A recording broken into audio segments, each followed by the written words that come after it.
আগুনে ঘি ঢেলেছে সর্বশেষ মমতা বন্দ্যোপাধ্যায়ের যে বক্তব্য ছিল যে আমি যদি নাম বলে দিই তাহলে বাংলাদেশে এটা নিয়ে উতাল পাতাল হবে।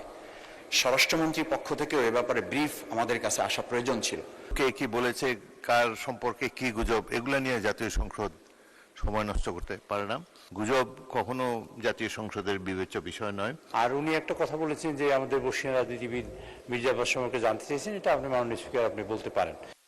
বলতে চাই, জনাব মির্জা আব্বাস আমাদেরকে চিঠি দিয়ে জানিয়েছেন তার অবস্থা ক্রমাগত ভালো হচ্ছে। আসসালামু আলাইকুম মাননীয় স্পিকার, আপনাকে ধন্যবাদ। আমরা গতকালকে এই সংসদ অধিবেশনে মাননীয় সরকার দলীয় চিফ হুইপের পক্ষ থেকে একটা বার্তা এখানে পেয়েছি যে বাজেট অধিবেশনকে প্রাণবন্ত করার লক্ষ্যে আমাদের সকলের উপস্থিতি এবং এখানে মনোযোগের সাথে নিয়মিত অবস্থান করা এ বিষয়ে দৃষ্টি আকর্ষণ করা হয়েছে।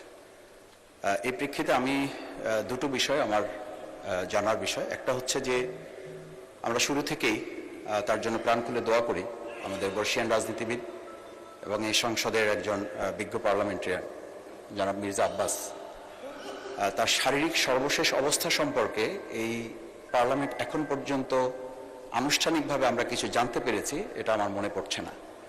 আমার প্রথম কথা হচ্ছে যে এই বিষয়ে তার সর্বশেষ পরিস্থিতি, পার্লামেন্টে তার শপথ গ্রহণ এবং তার শারীরিক সর্বশেষ অবস্থা। দ্বিতীয় হচ্ছে সরকার দলীয় আরও দুইজন সংসদ সদস্য যারা ঋণ খেলাপি অবস্থায় আছেন, মামলা চলমান রয়েছেন, সেই বিষয়টিও এখানে সর্বশেষ পরিস্থিতি আমাদের সামনে। আমার মনে হয় আমরা একজন সংসদ সদস্য হিসেবে জানা দরকার যে আমরা এখনো পর্যন্ত পার্লামেন্টে অংশগ্রহণ করা কিংবা না করার প্রশ্নে তারা কি ভূমিকা পালন করতে পারছেন। সেই ক্ষেত্রে জনাব মির্জা আব্বাস মাননীয় সংসদ সদস্য, তার ব্যাপারে যেসব গুজবের ডালপালা আছে শহীদ শেখ আমাদের শরীফ ওসমান হাদির প্রসঙ্গে, এবং সেই গুজবে আগুনে ঘি ঢেলেছে সর্বশেষ মমতা বন্দ্যোপাধ্যায়ের যে বক্তব্য ছিল যে আমি যদি নাম বলে দিই তাহলে বাংলাদেশে এটা নিয়ে উতাল পাতাল হবে। আমার মধ্যে সেই সব প্রসঙ্গগুলোতে আমরা আর সামনে বাড়তে না দেওয়ার জন্যই স্বরাষ্ট্রমন্ত্রীর পক্ষ থেকেও এ ব্যাপারে ব্রিফ আমাদের কাছে আসা প্রয়োজন ছিল।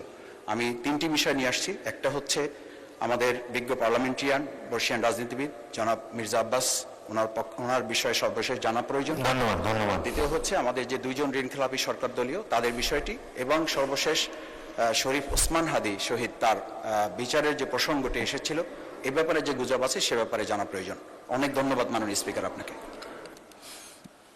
মাননীয় চিফ বলুন, গুজব সম্পর্কে কিছু বলবেন না। গুজব we don't take any notice. মাননীয় স্পিকার, এই অনেকগুলো বিষয় পয়েন্ট অফ অর্ডার হয় না, আপনি অ্যালাউ করেন না, অনেক সময় হতে পারে, কিন্তু এটা না হলেই খুব ভালো আমাদের। আর উনি একটা কথা বলেছেন যে আমাদের বর্ষীয় রাজনীতিবিদ মির্জা আব্বাস সম্পর্কে জানতে চেয়েছেন, এটা আপনি মাননীয় স্পিকার আপনি বলতে পারেন।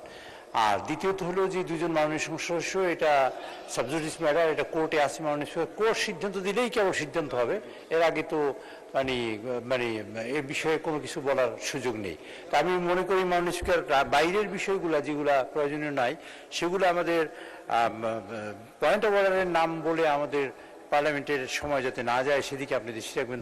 ধন্যবাদ মাননীয় স্পিকার। ধন্যবাদ। আমি বলতে যাওয়ার আগেই আপনি বলে ফেলেছেন এগুলো কোনো পয়েন্ট অফ অর্ডার না। তাছাড়া বলতে চাই, জনাব মির্জা আব্বাস আমাদেরকে চিঠি দিয়ে জানিয়েছেন তার অবস্থা ক্রমাগত ভালো হচ্ছে, তো যথাসময়ে সুস্থ হলে তিনি এখানে আসবেন। বাকি গুজব কে কি বলেছে, কার সম্পর্কে কি গুজব, এগুলো নিয়ে জাতীয় সংসদ সময় নষ্ট করতে পারে না। এবং সুতরাং পয়েন্ট অফ অর্ডার বলার সময় আপনারা চলমান বিষয়ের উপরে কিছু বলবেন এবং অযথা সংসদের সময় নষ্ট হয় এমন কিছু উত্থাপন তুলবেন না। গুজব কখনো জাতীয় সংসদের বিবেচ্য বিষয় নয়। আর তাছাড়া যেসব বিষয় সাবজুডিস আদালতে চলমান আছে সেগুলোর চূড়ান্ত সিদ্ধান্ত জানার পরই জানানো হবে। কোনো সংসদ সদস্য যদি সদস্য পদ চলে যায় যথাসময়ে সংসদ থেকে সবাইকে জানিয়ে দেওয়া হবে। ধন্যবাদ।